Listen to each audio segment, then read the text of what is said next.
Espiritismo. Espiritismo é uma luz gloriosa, divina e forte, que clareia toda a vida e ilumina além da morte. É uma fonte generosa, de compreensão compassiva, derramando em toda parte o conforto da água viva. É o templo da caridade, em que a virtude oficia e onde a bênção da bondade é flor de eterna alegria. É árvore verde e farta nos caminhos da esperança, toda aberta em flor e fruto de verdade e de bonança. É a claridade bendita do bem que aniquila o mal. É o chamamento sublime da vida espiritual. Se buscas o Espiritismo, norteia-te em sua luz. O Espiritismo é uma escola e o mestre amado é Jesus. Meus queridos amigos, meus queridos irmãos, a poesia do Espírito Casimiro Cunha, trazida pelo nosso querido Chico Xavier, trata desta doutrina tão maravilhosa, tão bela, tão esclarecedora, que vem marcar uma nova era para a humanidade.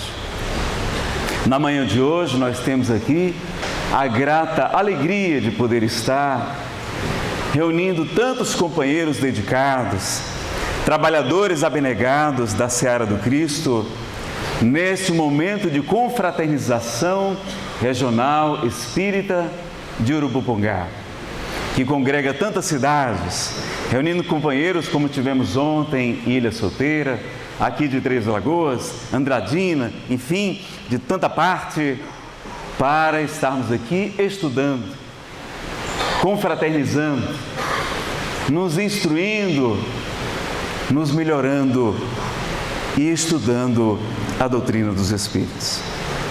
Nos foi confiada a tarefa difícil de falar sobre qual a missão da doutrina espírita na nova era, quando estamos aí falando sobre transição planetária, sobre finais dos tempos, como estudar e qual a missão da doutrina espírita, qual o propósito fundamental dessa doutrina tão importante para nós.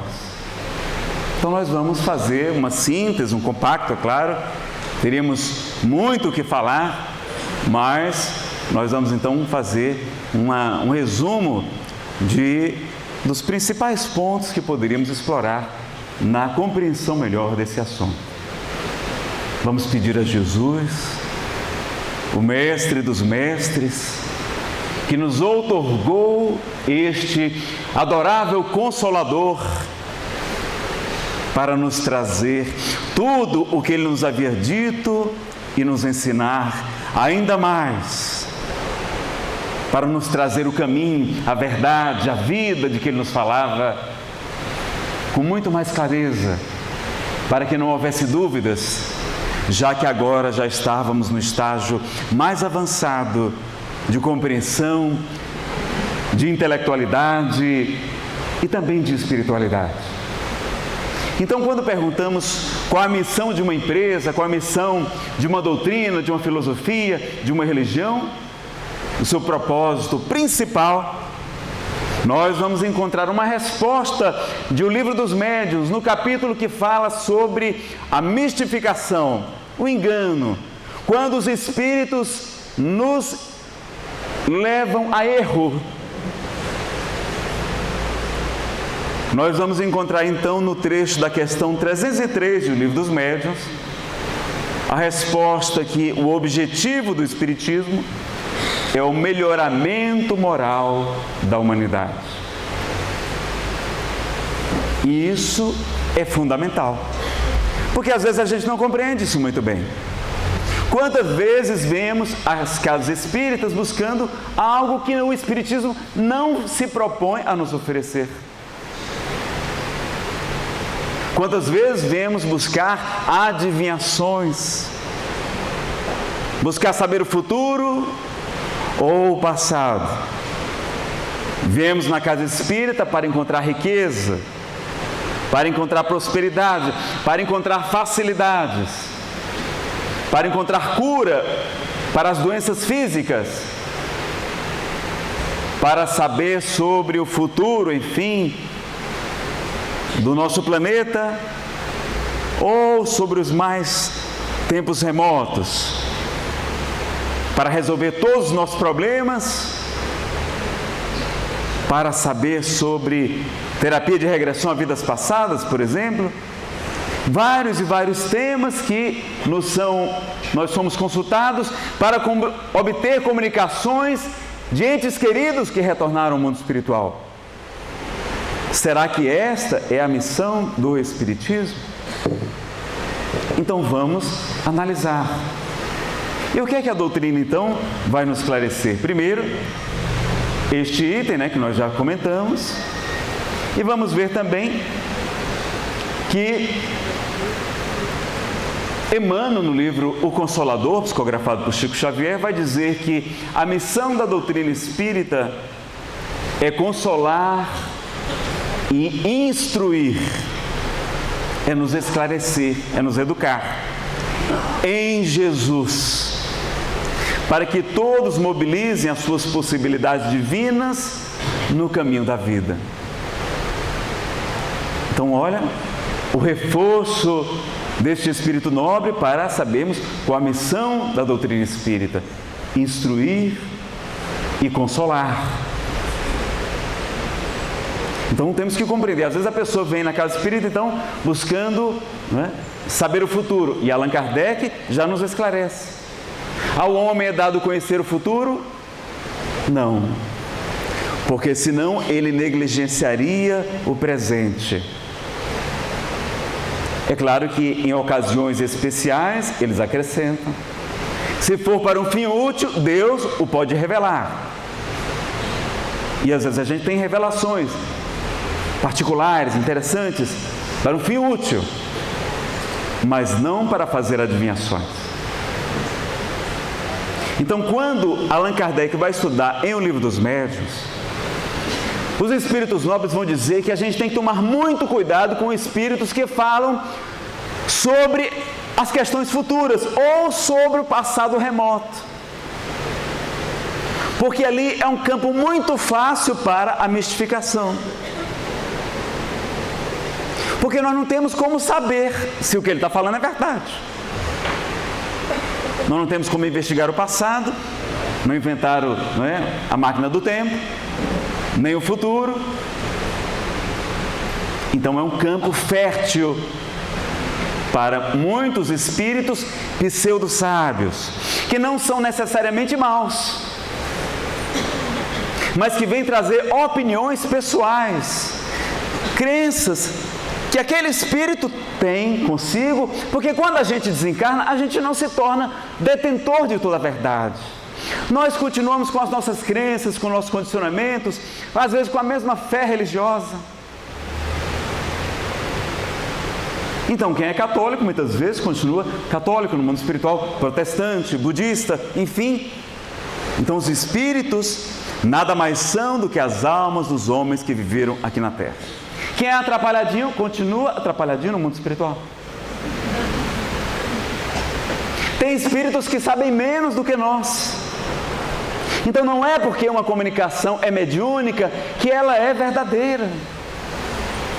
Escritores temos aqui na Terra e temos muito no mundo espiritual, loucos para escrever, e muita bobagem tem sido escrita.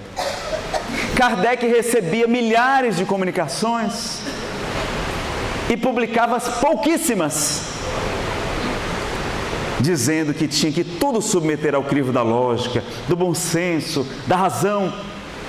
E quando se tratasse de uma nova revelação, ou seja, de um novo conhecimento, não de uma mensagem de cunho moral, não, mas de uma nova revelação, de novas informações, ela teria que ser ministrada através de diferentes médiuns, vários espíritos se comunicando, confirmando aquela mesma ideia, médiuns sem contato entre si, sem estarem sob a mesma influência, mostrando então o controle da universalidade do ensino dos espíritos, como aconteceu durante a revelação kardeciana, a codificação espírita. É mais um item de segurança. E hoje a gente vê, né, tanta publicação sem o devido cuidado, falando sobre o passado ou sobre o futuro. E quando a gente vai ver essas previsões sobre 2012, sobre o final do mundo, supostamente, né, que o final dos tempos, de um ciclo, não é o final do planeta. Quanta bobagem! Tem milhões de sites na internet, de vídeos. Chegou ao ponto de que a própria NASA, a Agência Nacional Aeroespacial Americana, publicaram um site e um astrobiólogo americano, o Dr. David Morrison, teve que vir a público, colocar vídeos, responder e-mails, porque as pessoas estavam desesperadas com essas profecias sobre 2012. Uma jovem senhora disse: olha, eu vou me suicidar e matar meus 2 filhos pequenos, porque eu não quero que eles sofram essas tragédias, esses tsunamis, essas confusões que estão anunciando para 2012. Olha o absurdo a que chegamos. E aí ele foi identificar quais eram essas fontes desses boatos. E verificou que havia 4 principais. E uma delas, quem era? Uma médium. É claro que uma médium não espírita, norte-americana, que profetizou que no ano de 2003, no mês de maio, a Terra se acabaria. Quando chegou em junho, como não aconteceu nada, estamos todos aqui ainda, não é? As cadeias de televisão foram lá, mas a senhora não disse que o mundo ia se acabar, dizendo que eram uns tais de zetãs extraterrestres que vieram confirmar essa notícia. Ela disse: não, eles falaram sim, mas disseram para mim depois que era apenas um teste. Mas que em 21 de dezembro de 2012 vai se acabar mesmo. E ainda arrumou outra história. E o que ficou desmoralizado com essa história, meus amigos? A mediunidade, né? As doutrinas espiritualistas, o próprio espiritismo. Por quê? Porque quando fala em médium já acha que é espírita, o que não é verdade. Aquela senhora certamente nunca leu o Livro dos Médiuns. Aliás, eu queria fazer uma pesquisa aqui. Quem já leu inteiro o Livro dos Médiuns de Allan Kardec? Levante o braço, por favor. Pessoal, aqui é uma confraternização de trabalhadores, né? E não deu metade não, viu? O índice foi bom. Normalmente dá 5 a 10% nas palestras. Aqui deu mais de 30, deu quase 40. Então, olha, vocês são espíritas sim, porque vocês acreditam nos princípios básicos, né? Na crença em Deus, na imortalidade da alma, na reencarnação, na pluralidade dos mundos habitados, na comunicabilidade dos espíritos. Vocês são espíritas. Quando chegar o pessoal do censo lá, vocês digam que são espíritas, por favor. Se houver dúvida, diga que é kardecista, se for preciso. Pode deixar acesa mesmo, é melhor, para as filmagens aí. Mas vocês ainda não conhecem espiritismo. Que para conhecer espiritismo, no mínimo, tem que ler 3 livros, no mínimo 3 livros. O Livro dos Espíritos, o Evangelho segundo o Espiritismo e o Livro dos Médiuns. Pelo menos esses 3. Me prometam que, ao sair daqui, vão ler pelo menos esses 3 inteiros. Já valeu a viagem, vou voltar para Brasília, tranquilo. A minha reencarnação já valeu, se vocês lerem esses livros. Aí vocês vão poder ler qualquer outra coisa. O ideal seria ler as 5 obras básicas, ainda ler obras póstumas, não é? A Revista Espírita também. As boas obras consagradas que nós temos aí também publicadas, muito boas, mas tem que ler Kardec, senão a gente não sabe o que é espiritismo e o que não é, o que está fora, o que está em contradição, o que é a opinião pessoal do autor, encarnado ou desencarnado. Então nós vamos ver quanta coisa falando sobre o futuro, ou sobre o passado, que a gente não tem como investigar, e com dificuldade. E aí, às vezes, desmoralizando, desacreditando a própria doutrina. Meus amigos, eu tenho uma experiência na minha família dolorosa.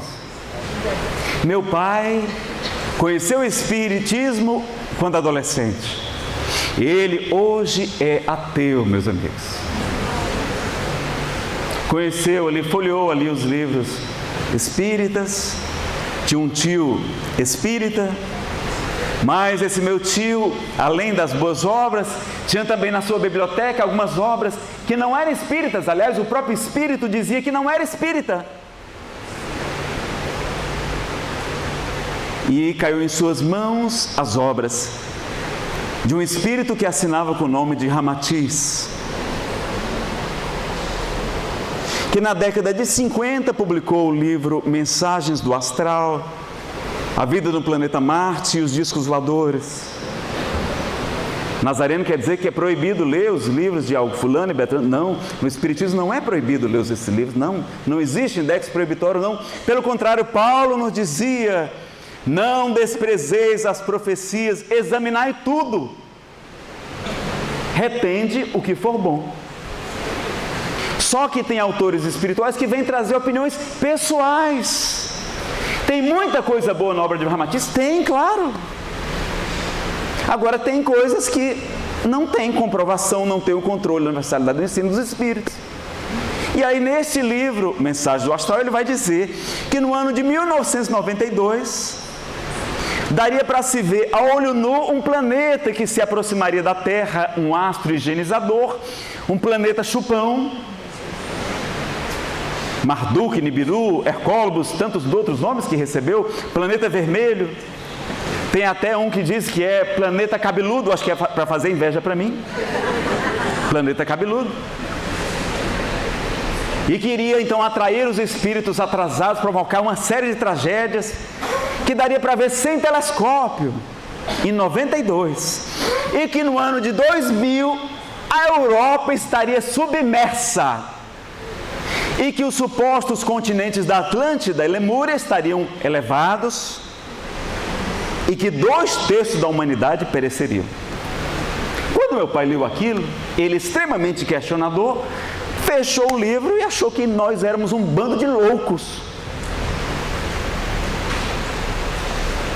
E nunca mais quis saber. Até hoje ele achava que eu acreditava em Ramatiz. Então veja, não é que a gente não possa ler, mas tem que ter esse cuidado de não colocar nas livrarias espíritas, nas bibliotecas, essas obras, porque são obras que a gente pode fazer estudo, mas em nossa casa, particular. Para não confundir quem chega na casa espírita e que precisa conhecer Kardec. Eu ando nessas livrarias públicas, nos aeroportos, a gente vai procurar um livro espírita mesmo, não é? Eu chego lá, tem livro de Allan Kardec aqui? A pessoa não sabe nem quem é Allan Kardec. Tem um livro de Chico Xavier. Chico Xavier ela já ouviu falar, mas não tem. Aí tem romances, não há nada contra os romances. Romances tem trazido muita gente para o centro espírita, mas a pessoa acha que é só aquilo o espiritismo. Que é só romance, é só coisa. Precisam conhecer Allan Kardec. Então as pessoas vêm na casa espírita, não é? Querendo ou saber o futuro ou saber o passado, ou para encontrar, não é, facilidades, resolver todos os seus problemas, encontrar curas imediatas. Aí tem uma profusão de pessoas aí, não é? Vamos procurar técnica X, técnica Y, porque, olha, resolve o problema da pessoa. Olha, no terreiro tal é que lá que a reza lá é mais forte do que aqui no centro espírita.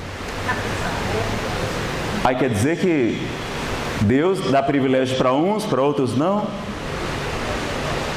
Quando Jesus nos convida para carregar a nossa própria cruz, aquele que quiser vir após mim, tome a sua cruz e segue. Ele não diz, me dê a sua cruz que eu vou carregar para você, não é? Chico dizia que Jesus oferecia o alívio. Vinde a mim, todos vós que estáis cansados, sobrecarregados, e eu vos aliviarei. Então o Espiritismo também não vem prometer as curas para ninguém. Nós não estamos aqui para curar corpos perecíveis, não. Os corpos são roupas. André Luiz vai nos dizer na série A Vida no Mundo Espiritual, no livro Entre a Terra e o Céu, que o corpo físico funciona como um carvão milagroso. Ele é um filtro, ele é um carvão que vai absorver as imperfeições do nosso corpo físico, do nosso corpo espiritual, o perispírito, funcionando como um dreno energético. Então a doença muitas vezes é o nosso próprio tratamento, é a nossa cura. A gente pode buscar ajuda? Podemos e devemos. Ajuda, alívio, o tratamento médico, o tratamento espiritual, ou até terapia com os passes. Claro. Mas compreender que estamos num mundo de expiação e de provas. E Jesus já nos disse que viriam muitos dizendo que o reino de Deus está aqui, que o reino de Deus está ali, mas que nós não acreditássemos, que haveria falsos cristos e falsos profetas. Então o Espiritismo não pode ser colocado, então terapia daquilo, nada contra as terapias, façamos as terapias, mas fora da casa espírita, nas clínicas. Porque aqui na casa espírita o papel é a regeneração moral da humanidade. A terapia de regressão a vidas passadas pode ajudar em alguns casos. Então, que busquemos os profissionais de saúde habilitados, médicos, psiquiatras, psicólogos. Isso só vai resolver alguns casos, vai aliviar. Quando a pessoa não entra num processo de obsessão espiritual. Porque só lembrar não é terapêutico. Então vejam que as pessoas estão procurando soluções mágicas. E não é essa a proposta do Espiritismo. Precisamos compreender qual é a verdadeira missão da doutrina dos Espíritos. É um processo gradual. A natureza não dá saltos. Chico dizia que 50% da cura chama-se a aceitação. Aceitar a doença. E que os outros 50% viria com o tempo. Passado o tempo as coisas iam melhorando. Então a gente vai começando a compreender melhor. Quando a gente aceita, quando a gente tem aquela resignação ativa, dinâmica, não é a doutrina de acomodação, não. Porque a gente sabe que a caridade cobre a multidão de pecados. Que por que muito amou, os seus pecados foram perdoados. Que nos diz a questão número 1000 do Livro dos Espíritos, que somente por meio do bem se repara o mal. Não é pelo sofrimento, não é pela dor, não. É pelo meio do bem. Daí a importância da caridade para nós. A questão 770 do Livro dos Espíritos fala que a melhor forma de expiação é fazer a maior soma de bem do que mal que nos seja possível. Então nós vamos compreendendo, como a doutrina espírita tem uma proposta diferente. Então, o convite é para a coisa mais importante que o Espiritismo nos propõe. Qual é a coisa mais importante da doutrina espírita? A sua maior bandeira.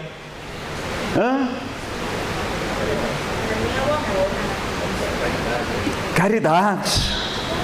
Eu não senti muita firmeza não, pessoal. É fora da caridade não há salvação.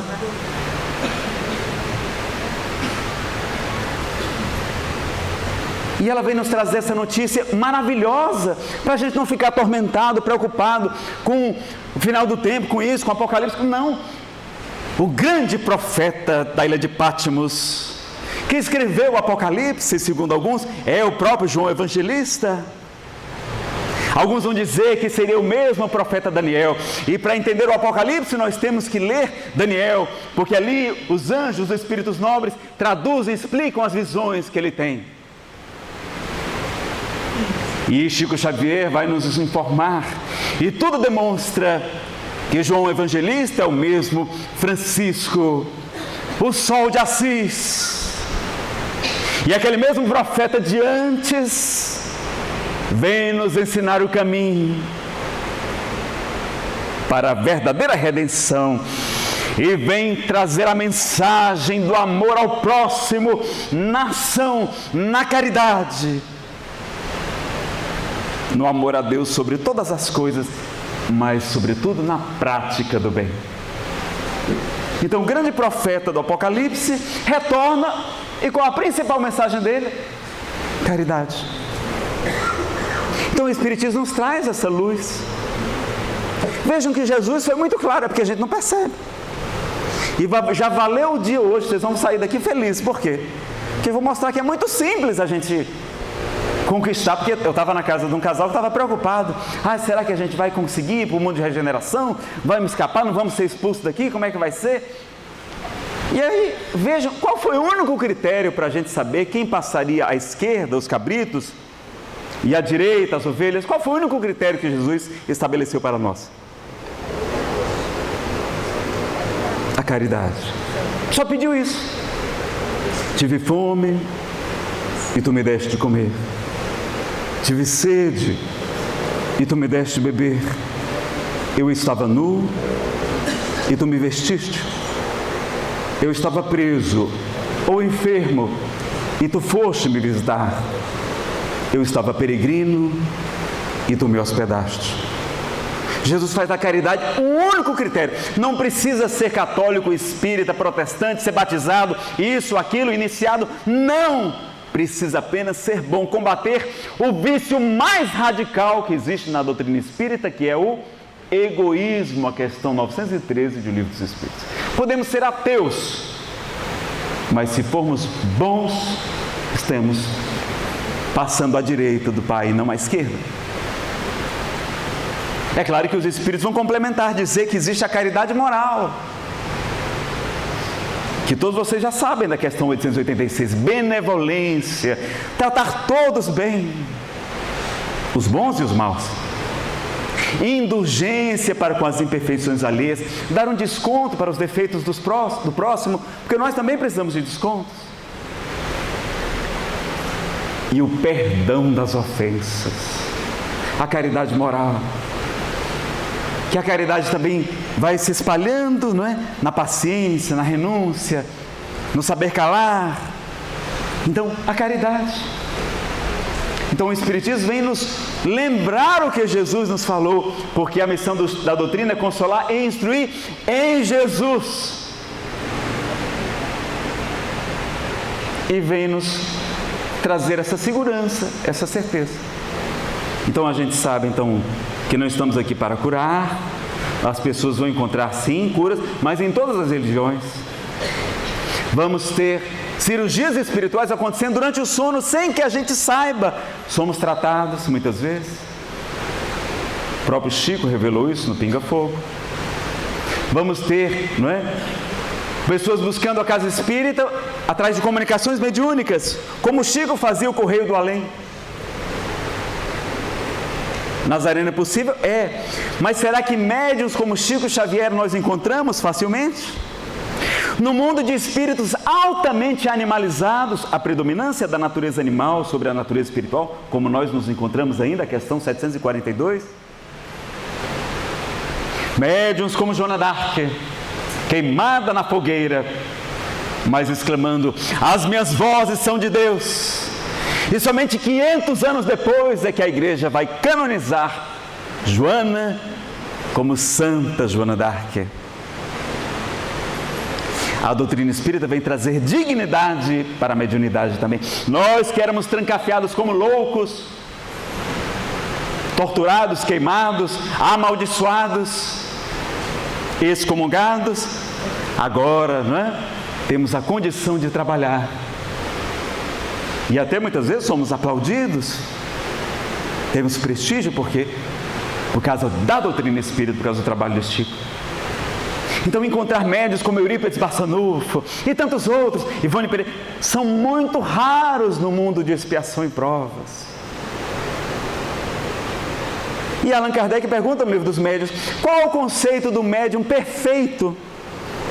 E os Espíritos dizem: perfeito não é uma palavra adequada ao vosso mundo, com exceção de Jesus, dos missionários. Poderíamos dizer, no máximo, bom médium. E o bom médium é aquele que, sintonizando sempre com os bons espíritos, tenha sido o menos enganado. Como é que é, Nazareno? É isso mesmo, os médiuns seremos todos enganados. Mas e Chico Xavier também foi enganado. E ele perguntou: Emmanuel, por que você permitiu que espíritos me enganassem? para que você saiba que não é infalível e mantenha sempre a humildade. Olha, mas a gente é melhor do que Chico, né? Não, essa psicografia, não, olha aqui. E aí a gente se melindra. E aí está lá no livro dos médiuns, no capítulo 23, da obsessão dos médiuns, quando os espíritos querem nos enganar, nos fascinar, eles nos fazem ficar suscetíveis a qualquer crítica, a gente já se afasta do grupo, e nesse isolamento que eles estimulam, nós nos tornamos presas fáceis dos espíritos enganadores. Então a nossa proteção é o estudo em grupo, porque ele é o monitor, o facilitador, vai esclarecendo, vai orientando quais as melhores obras, não é? Acompanhando a gente. Olha, meu amigo, você está precisando ali de um tratamento, de uma ajuda, de uma harmonização. Então ele vai acompanhando. Nós somos muito frágeis. Então é nossa proteção, o estudo e, sobretudo, o estudo em grupo, como o próprio codificador defendia, os pequenos grupos. E não somente essas grandes assembleias, não, pequenos grupos para a gente estudar. Então vejam como é importante a gente vai compreendendo. Então não é culpa do médium, não é culpa do espírito, às vezes o espírito não faz por mal, mas é uma opinião pessoal dele. Atavismos, condicionamentos. Não é que a gente vai execrar a pessoa, execrar o médium, não. A gente vai ter que saber lidar com essas pessoas também. Vão chegar pessoas na casa espírita que adoram certo médium, certo espírita, não tem nenhum problema, vamos acolher. E diz Marta Antunes, diretora da Federação Espírita Brasileira, da área mediúnica, que a gente, em vez de estar criticando certas práticas, certas teorias, não vamos perder tempo com isso, não. Vamos ensinar aquilo que a gente acha mais correto, mais seguro. Então vamos estudar Kardec na casa espírita, este grande desconhecido. Vamos estudar a doutrina espírita naquilo que ela tem de mais seguro, de mais sólido. As boas obras, as obras complementares. E ali a gente vai ter então um bom aproveitamento. E aí depois a gente vai poder ler o que quiser. Que a gente vai ter a base e a segurança de que precisamos.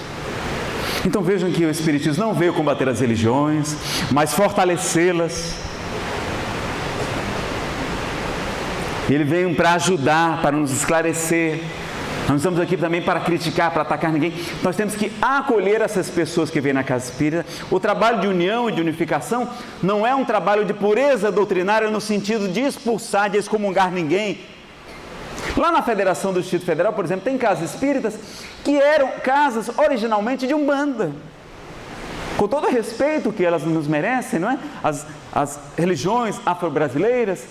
E os médios trazem ainda muitos atavismos, muitos condicionamentos, mas começaram a implantar o estudo sistematizado da doutrina, não é? Os estudos das obras de Kardec, e começaram a se espiritizar.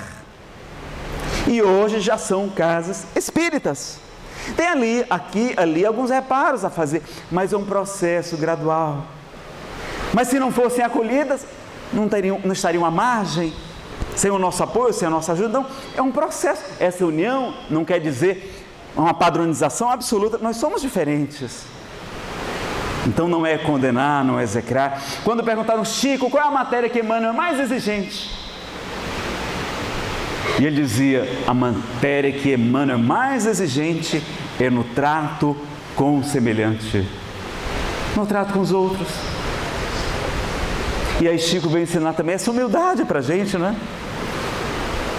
As pessoas vinham elogiar, Chico, você é maravilhoso, você é isso, você é aquilo.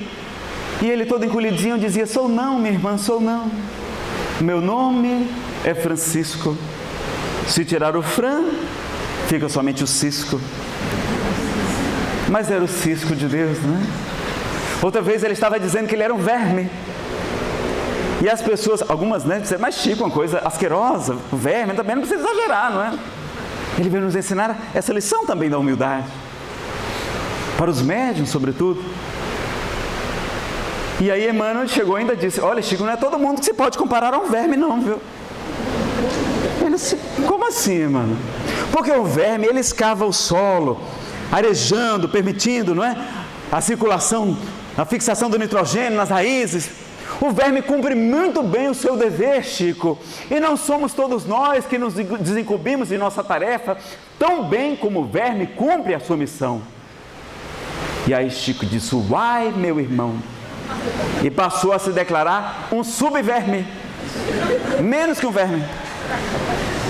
Mas os médiuns, nos achamos muito mais do que os outros. E a gente esquece que fizeram Chico, que era todo amor, toda bondade, toda renúncia.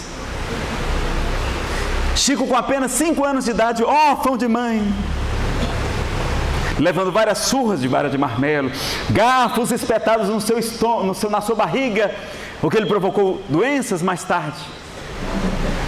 Ele, apenas por ver os irmãos do arco-íris, era incompreendido. E quando o filho adotivo de sua madrinha Rita de Cássia, que era uma mulher boa porque adotou crianças, cuidou de um filho que não era seu, mas porque é extremamente católica, não compreendia. Mas como o filho Moacir estava com uma chaga na perna e ela não tinha um antibiótico ainda, e a ferida não sarava, ela escuta de uma vizinha uma simpatia de que se uma criança lambesse várias noites a ferida, ela ficaria curada.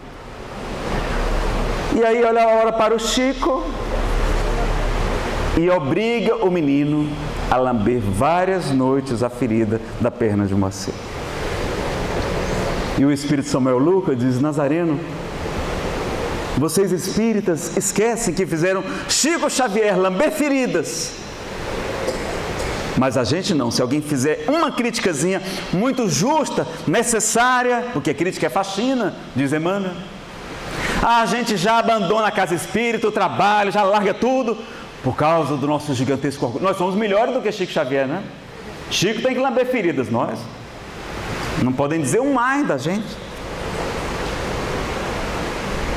Então temos muito que aprender ainda com a doutrina espírita. Ela é um gigantesco oceano, da qual estamos nos abeirando de suas praias ainda, diz o Espírito Camilo por José Raul Teixeira, que precisa das nossas vibrações, não é? Sofreu um AVC há pouco tempo. Então vejam como a gente precisa compreender a missão da doutrina, o que ela realmente nos oferece, porque ela só pode nos dar aquilo que ela se propõe a nos oferecer. Vocês sabiam que se vocês chegarem numa reunião mediúnica e perguntarem o número da Mega Sena acumulada, os espíritos vão trazer o número da Mega Sena? Errado, é claro, né? Então Allan Kardec vai dizer que depende do propósito. Se a reunião for séria, virão espíritos sérios. Se a reunião não for séria, depende das perguntas que nós fizermos aos espíritos. Se vocês perguntarem bobagem, vão vir espíritos enganadores, embusteiros, que vão responder as perguntas da gente.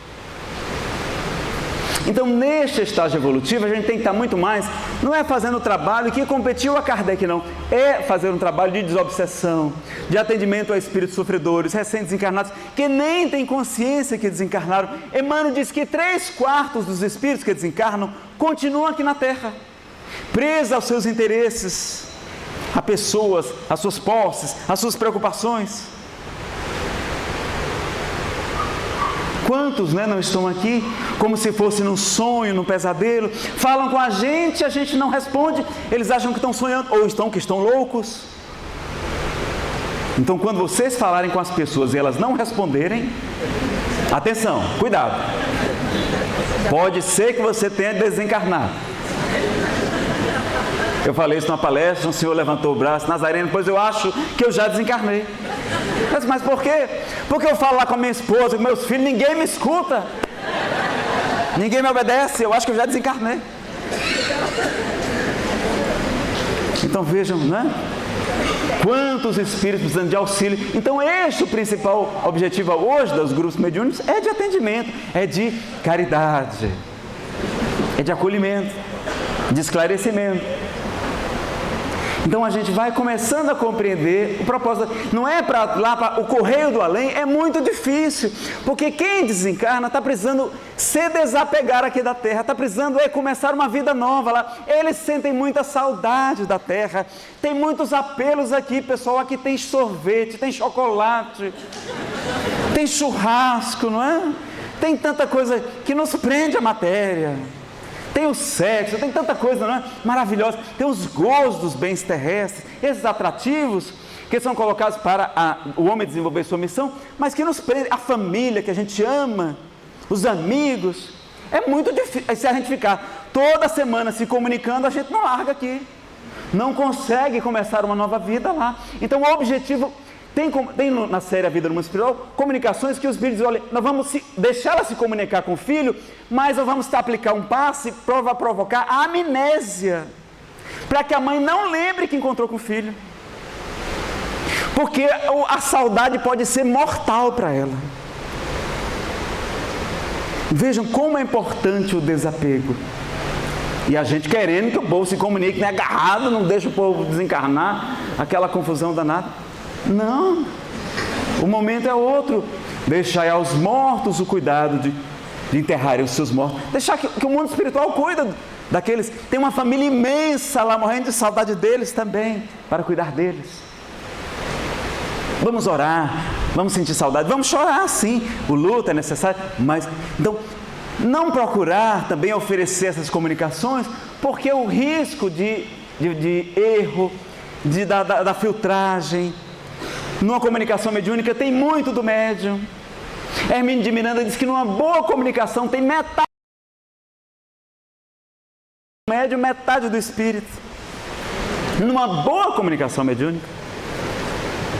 Médiuns como aquelas meninas, adolescentes, né, crianças que Kardec se utilizou para a codificação, são raríssimas, missionárias.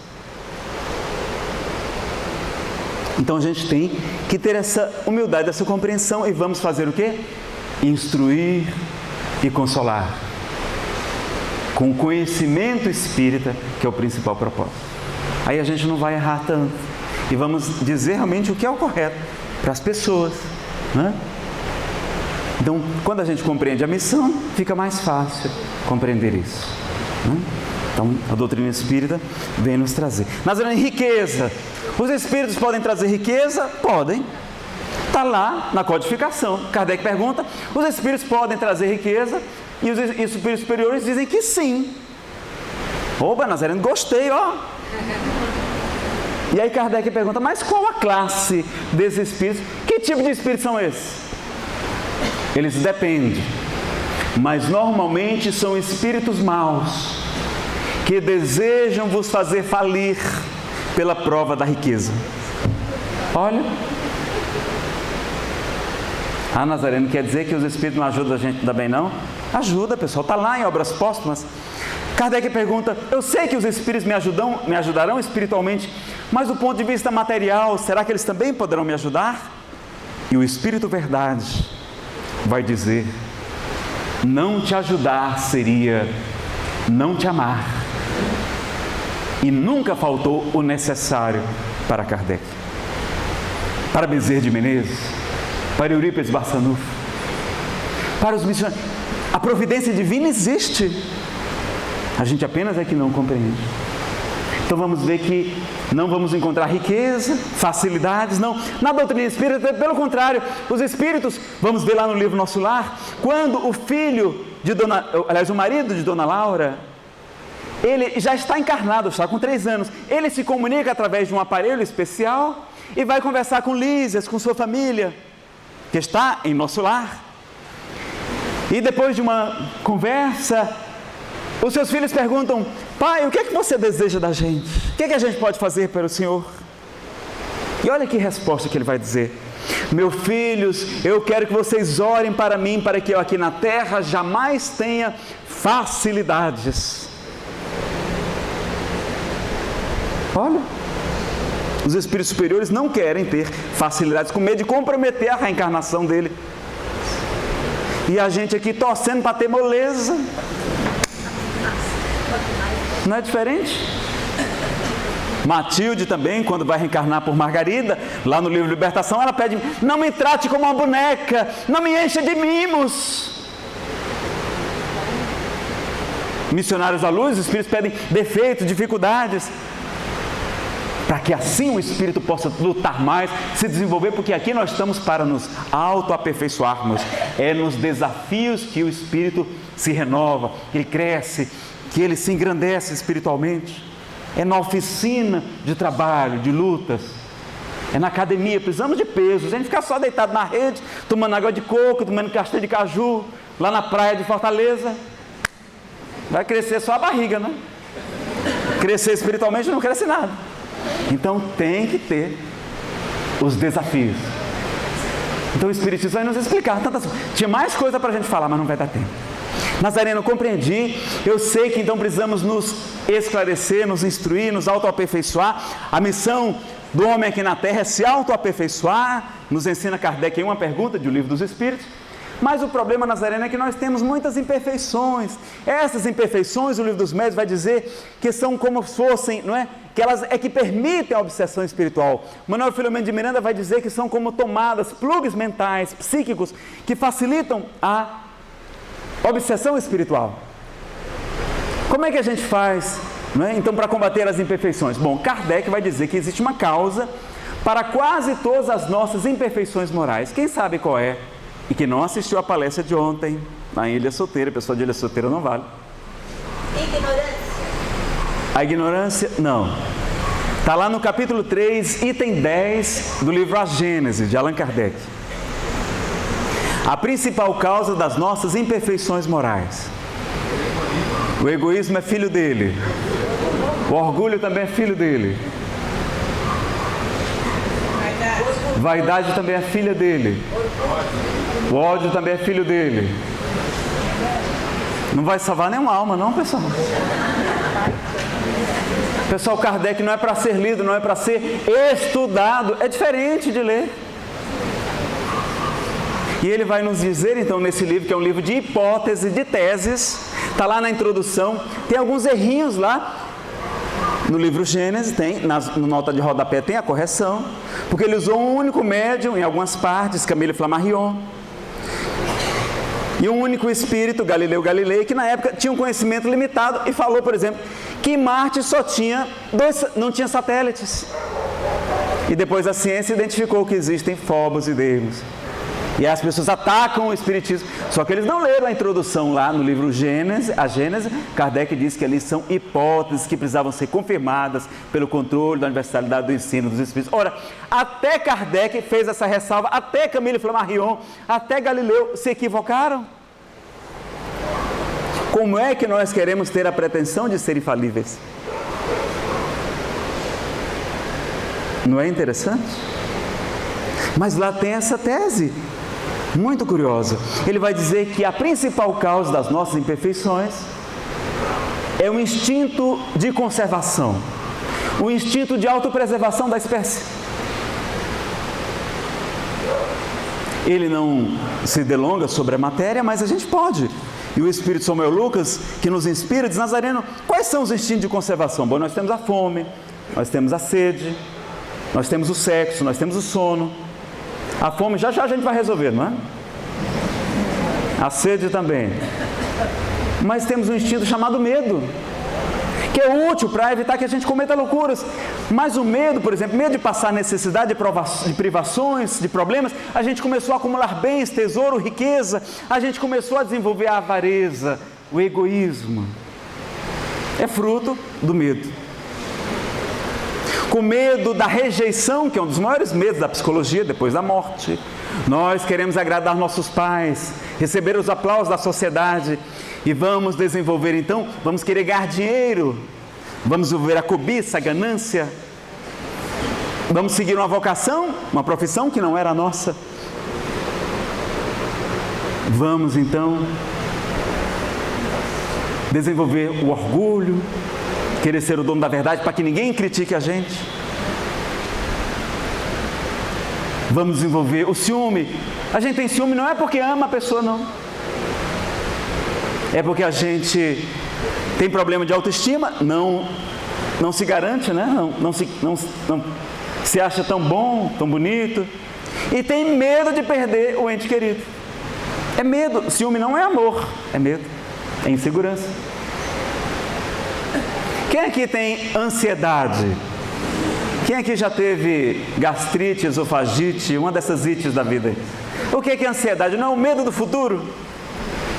Do que pode acontecer, muitas vezes não acontece. E a gente não sabe, meus amigos, que Deus é perfeito, soberanamente justo e bom. Ora, se Ele é perfeito, justo e bom, só vai acontecer conosco aquilo que é justo. E nós sabemos nas questões 258 do Livro dos Espíritos que existe uma programação reencarnatória, que nós tivemos o livre-arbítrio antes de reencarnar, aceitamos, antevemos as provas que iríamos passar aqui na Terra. No livro Missionários da Luz, André Luiz explica muito bem os detalhes da programação reencarnatória. E Jesus já nos falava, não se vendem 2 passarinhos por um asse. Pois eu vos digo em verdade que nenhum deles cai por terra sem a permissão do nosso Pai que está no céu. Não temais, pois, porque valeis mais do que muitos pássaros. Homens de pouca fé. Até os cabelos de vossas cabeças estão todos contados. No meu caso está até mais fácil de contar, né? Tem pouquinho. Então existe uma programação. Temos o livre-arbítrio, mas existe uma programação. E tudo que nos acontece é para o nosso bem. Chico Xavier dizia que o mal, na verdade, é o bem, que quando se apresenta a gente não identifica como bem a princípio, mas depois a gente sabe que é para o nosso bem. De tudo dai graças, porque tudo concorre para o bem daqueles que amam o Senhor. Então vamos vendo, compreendendo melhor. A inveja também, fruto do medo, da gente não ser amado, porque aquelas pessoas muito bonitas, muito jovens, muito belas, aquelas atrizes, aquelas top models, aquelas mulheres de cabelos lindos, olhos encantadores, sorriso contagiante, corpos esculturais, elas são jovens, belas, talentosas, ricas. Elas são uma ameaça para a nossa autoestima, elas fazem a gente achar que a gente é baixinho, que a gente é gordinho, que a gente é feinho. Quando o Espiritismo vem dizer que a feiura é proteção. Podem ver aí os missionários, não é? Francisco de Assis diz que era feio de doer. Chico Xavier, mulato, estrábico, baixinho, não é? Cabelo encaracolado, caiu o cabelo depois. Irmã Dulce, não era bonita fisicamente. Madre Teresa de Calcutá, não, era como se fosse uma armadura aquele corpo físico para proteger contra a sensualidade, contra o atrativo, do carisma muito grande, do magnetismo daqueles homens e mulheres. Então o Espírito vai mostrar que a feiura, quem é feinho, está na ótima, está protegido. Mas não como elas são muito bonitas, né? Belas e não sei o quê. E para arrasar com a gente ainda mais, elas são o quê? Terrivelmente magras. É concorrência desleal, não é, pessoal? Aí a gente fica com inveja. E aquilo nos machuca tanto que a gente vai fazer o quê? Vai usar a maledicência. Ah, mas fulana tem esse defeito, tem aquele outro, está usando droga, é alcoólatra, o marido faz isso, faz aquilo. Já separou, não sei quanto. Olha o Divaldo, tem esse defeito, tem aquilo. Por quê? Porque fazendo-os diminuir, aparentemente a gente cresce. Porque quem brilha muito nos ofusca, não é? Então, olha o medo, a maledicência, a inveja, fruto do medo. O medo vai provocar até a fraude do médium. O médium pode ser portador de faculdades paranormais, mas se ele começa a utilizar mal da mediunidade, começa a cobrar, começa a se equivocar, pode acontecer a perda ou suspensão da mediunidade, está lá no Livro dos Médiuns.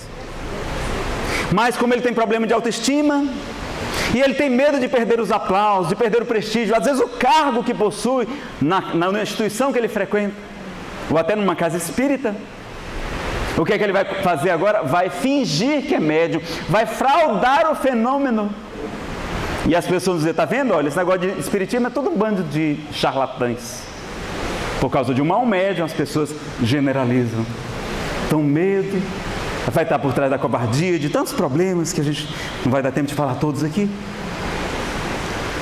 Mas lá no livro Nosso Lar, quando a Segunda Grande Guerra Mundial está sendo anunciada, os espíritos dizem a André, agora nós vamos estudar sobre o medo, sobre o terror. E um dia a humanidade vai saber a importância de estudarmos sobre essa matéria. Na questão 932 do Livro dos Espíritos, quando Allan Kardec então interroga, mas por que tão comumente no mundo os maus é que predominam?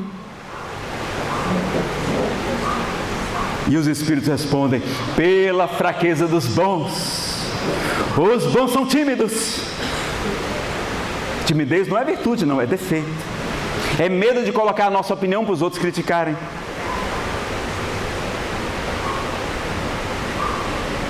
Os maus, ao contrário, são audaciosos e intrigantes, mas quando os bons quiserem, eles preponderarão. Pessoal, a gente precisa querer. Então a gente acha que timidez é virtude e esquece que muitas vezes nós estamos sendo covardes, omissos, coniventes com o mal. O Brasil está prestes a legalizar o aborto na reforma do Código Penal e nós estamos muitos com os braços cruzados, sem fazer nada. E seremos corresponsáveis. 642 do Livro dos Espíritos. Porque a gente diz, Nazareno, eu venho para o centro espírita, eu assisto a palestra, tomo passe, dá tudo bem não? Não. Bastará o homem não praticar o mal para ser agradável a Deus e assegurar a sua posição futura? Não.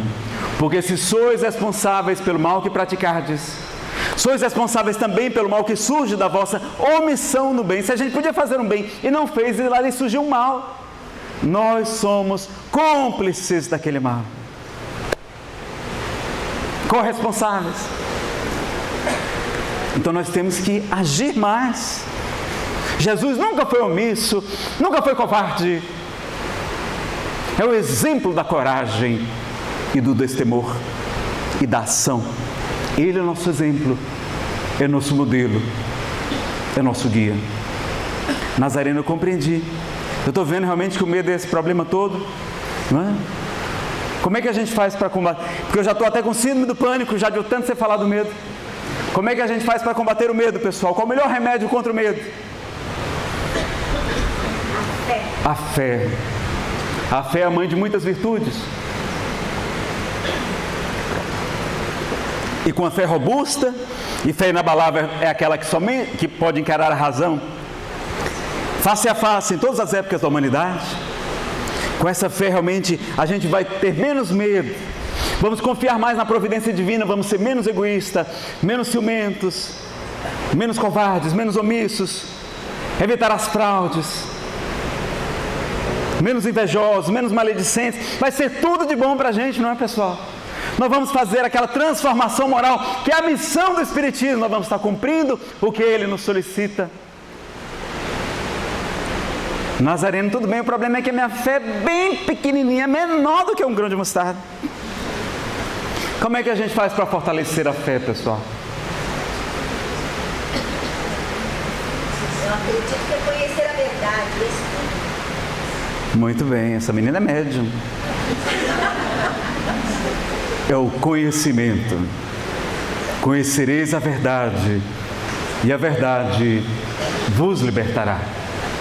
O conhecimento das leis que regem o universo. Quem somos nós?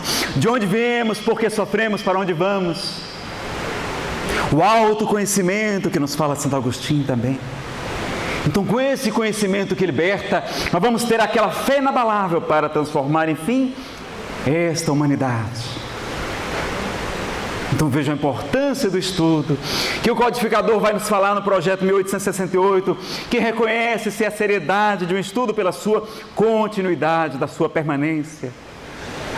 O espírito Ângelo Agarô, há cerca de 30 anos, lá no Rio Grande do Sul, pela médium Cecília Rocha, da Federação Brasileira, vai trazer uma mensagem da importância de se implantar um estudo sistematizado da doutrina espírita. E hoje nós temos também um estudo aprofundado da doutrina espírita, o estudo sistematizado do Evangelho segundo o Espiritismo, o estudo da mediunidade, o estudo do Livro dos Espíritos, enfim, o estudo das obras fundamentais.